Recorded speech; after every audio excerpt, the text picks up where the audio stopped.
for us, but I think it sits us in good stead for the next time that we come back. এটা তো আউটে হয়নি। বাংলাদেশ আম্পায়ারের সাহায্য নিয়ে বেইমানি করে ম্যাচ জিতেছে। ম্যাচ হেরে ভয়াবহ অভিযোগ করলেন দক্ষিণ আফ্রিকার অধিনায়ক। দর্শক, বিস্তারিত জানতে হলে ভিডিওটি না টেনে একেবারে শেষ পর্যন্ত দেখুন। বাংলাদেশ বনাম দক্ষিণ আফ্রিকায় ইমার্জিং সিরিজে দেখা গেল এক নাটকীয় সমাপ্তি। রাজশাহী শহীদ কামরুজ্জামান স্টেডিয়ামে অনুষ্ঠিত তৃতীয় ও শেষ ওয়ানডে ম্যাচে ৩৬ রানে জয় তুলে নিয়েছে বাংলাদেশ ইমার্জিং দল। এর ফলে ২-১ ব্যবধানে সিরিজ নিজেদের করে নেয় স্বাগতিকরা। কিন্তু এই জয়ের পরে শুরু হয়েছে তীব্র বিতর্ক। এই ম্যাচের ৩৯তম ওভারে ম্যাচের এক গুরুত্বপূর্ণ মুহূর্ত। দক্ষিণ আফ্রিকার শেষ ব্যাটসম্যান অফসাইডে বল পুশ করে সিঙ্গেল নেওয়ার চেষ্টা করেন। তৎক্ষণাৎ ফিল্ডার আরিফুল ডাইরেক্ট থ্রোতে স্টাম্প ভেঙে দেন। আম্পায়ার সঙ্গে সঙ্গে আউটের সিদ্ধান্ত জানিয়ে দেন। আর এখান থেকেই তৈরি হয় বিতর্ক।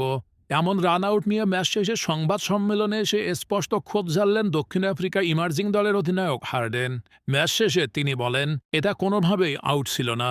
আমাদের ব্যাটসম্যান স্পষ্টভাবে ক্রিজে পৌঁছে গিয়েছিল, অথচ আম্পায়ার একবারও থার্ড আম্পায়ারের সাহায্য নেওয়ার প্রয়োজন মনে করেননি। এটা খুবই হতাশাজনক। আমরা এখানে প্রতিযোগিতামূলক ক্রিকেট খেলতে এসেছি, কিন্তু এমন সিদ্ধান্ত আমাদের মনোবল ভেঙে দেয়। আমি নিশ্চিত যারা মাঠে কিংবা টিভি স্ক্রিনে দেখেছেন তারা বুঝেছেন এটা কতটা বিতর্কিত ছিল। এমন মুহূর্তে দায়িত্বশীল সিদ্ধান্ত নেওয়া জরুরি ছিল, অথচ এখানে দেখা গেল পক্ষপাতমূলক আচরণ।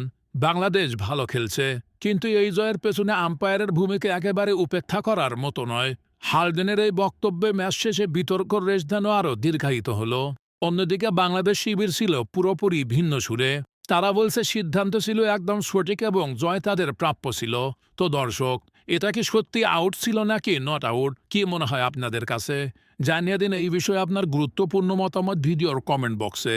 এতক্ষণ আমাদের সাথে থাকার জন্য অসংখ্য ধন্যবাদ।